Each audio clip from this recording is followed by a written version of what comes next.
রাজধানীর ফার্মগেটে মেট্রো রেলের bearing pad পড়ে নিহত আবুল কালাম আজাদের মরদেহ তার নিজ বাড়ি শরীয়তপুরের নড়িয়া উপজেলার ঈশ্বরকাঠি গ্রামে নেওয়া হয়েছে।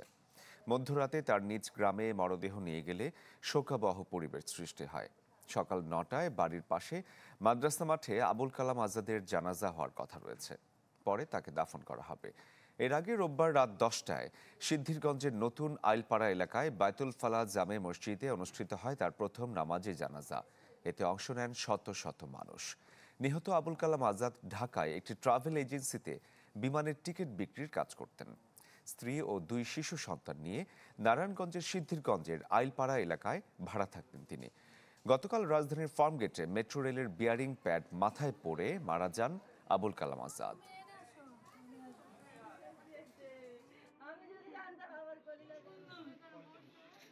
তার দুইটা বাচ্চা আছে, ছোট ছোট এই ছিয়া আছে, বিদায় হয়ে গেছে। এর থেকে আমরা অনেক দুঃখ প্রকাশ করলাম। সে খুব ভালো ছিল। রেল কর্তৃপক্ষের গাফিলতি, ওনারা সুষ্ঠুভাবে যদি এগুলো সবকিছু তদারকি করতো তাহলে কখনোই এরকম হতো না। এটার একটা সুষ্ঠু তদন্ত এবং বিচার আমরা দাবি করি এলাকাবাসীর পক্ষ থেকে। দর্শক, নিহতের মরদেহ শরীয়তপুরে তার গ্রামের বাড়িতে পৌঁছেছে। শরীয়তপুরে এই মুহূর্তে রয়েছেন আমাদের সহকর্মী নুরুল আমিন রবিন, তিনি যোগ দিয়েছেন আমাদের সাথে। রবিন, তার বাড়ির অবস্থা নতুন করে বলার কিছু নাই, তার যারা আত্মীয় স্বজন এবং গ্রামবাসী আছেন তারা কি বলছেন? RICL TMX, যুগের পর যুগ স্থাপনা থাকে মজবুত।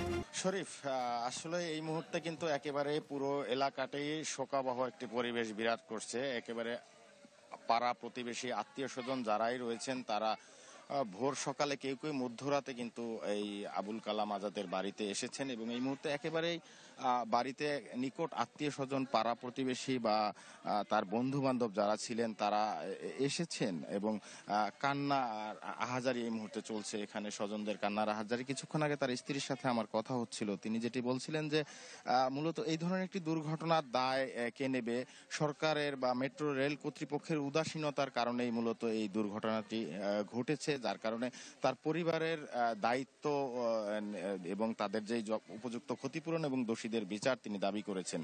আর এর আগে গত রাত ১টার দিকে মূলত এই আবুল কালামের মরদেহ এই শরীয়তপুরের গ্রামের বাড়িতে এসে পৌঁছে এবং এখন কিন্তু সেই অ্যাম্বুলেন্স, যেই শীততাপ নিয়ন্ত্রণ অ্যাম্বুলেন্সটি রয়েছে, সেই অ্যাম্বুলেন্সের ভিতরেই সংরক্ষিত রয়েছে আবুল কালাম আজাদের মরদেহটি। এবং পরিবার সূত্রে আমরা যেটি জানতে পেরেছি যে আজ সকাল ৯টায় পোড়াগাছা দাখিল মাদ্রাসা রয়েছে তার বাড়ির পাশেই, সেই মাদ্রাসা মাঠে তার নামাজের জানাজা অনুষ্ঠিত হবে এবং নামাজের জানাজা শেষে নড়িয়া যেই কেন্দ্রীয় জামে মসজিদ রয়েছে, উপজেলা কেন্দ্রীয় জামে মসজিদের কবরস্থানে তাকে দাফন করা হবে। এবং এখানে যে সকল স্বজনরা রয়েছে তারা প্রত্যেকেই কিন্তু একটি বিষয় বেশ জোরালোভাবে তারা দাবি করেছেন যে এই ধরনের একটি অসাবধানতা